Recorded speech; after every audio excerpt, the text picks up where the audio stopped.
অল্প সময়ে নেহারি রান্না। চালের রুটি, আটার রুটি কিংবা পরোটার সঙ্গে গরম গরম নেহারি হলে খাওয়াটা খুব জমে যায়। সাধারণত নেহারি রান্না করতে অনেক সময় লাগে। অল্প সময়ে নেহারি রান্না করারও উপায় আছে। অল্প সময়ে নেহারি রান্না করতে চাইলে এই রেসিপি অনুসরণ করতে পারেন। প্রথম ধাপ, প্রসেস করা 1.5 কেজি নেহারি একটি প্রেসার কুকারে নিয়ে নিন।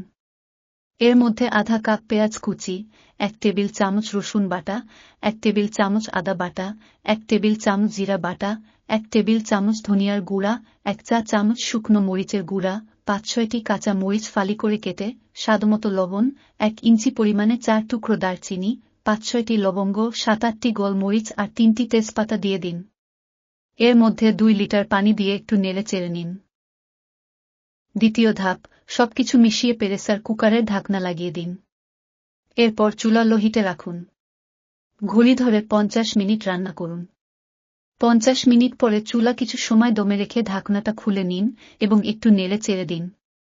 জাল করতে থাকুন। তৃতীয় ধাপ, একটি পাত্রে 1/4 কাপের মতো সয়াবিন তেল দিয়ে দিন।